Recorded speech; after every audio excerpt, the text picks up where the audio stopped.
Pemirsa, Panglima TNI Jenderal Andika Perkasa mendukung langkah Kejaksaan Agung membentuk tim penyidik koneksitas untuk menyelidiki kasus dugaan korupsi pengadaan satelit orbit 123 derajat bujur timur di Kementerian Pertahanan. Hal itu untuk dilakukan agar pengusutan kasus yang ditenggarai melibatkan unsur militer ini dapat berjalan sesuai koridor hukum.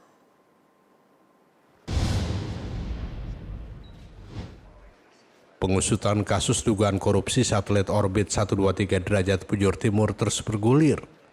Setelah memeriksa beberapa saksi dan dokumen pengadaan, Jaksa Agung Sanitiar Burhanuddin kemudian memerintahkan Jaksa Agung Muda Pidana Militer membentuk penyidik koneksitas setelah memastikan keterlibatan unsur militer dalam kasus yang diduga merugikan negara hingga ratusan miliar rupiah tersebut.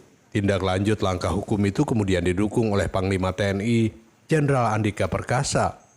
Ia memastikan pihaknya akan berkolaborasi dengan Kejaksaan Agung dalam menuntaskan sengkarut perkara tersebut. Kesepakatan koneksitas nantinya akan berdampak pada proses peradilan kasus korupsi. Jika kerugian lebih condong kepada TNI, peradilan akan dilakukan pada peradilan militer.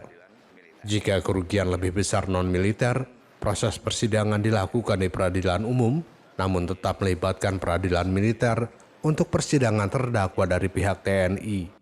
Kami mendukung karena memang sudah diputuskan, kan Jaksa Agung sudah mengumumkan sendiri bahwa kasusnya akan ditindaklanjuti dengan koneksitas.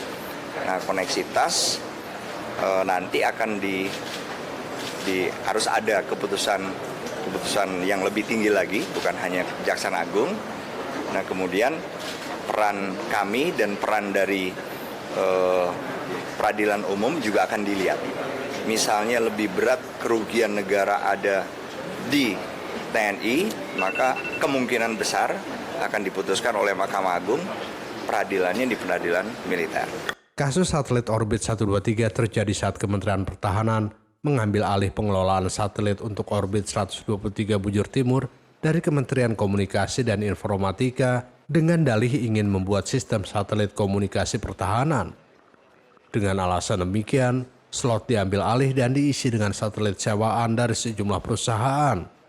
Kasus itu kemudian merugikan negara dan berpotensi akan terus merugikan negara untuk membayar gugatan sejumlah perusahaan luar negeri karena satelit yang digunakan tidak sesuai spesifikasi tertentu.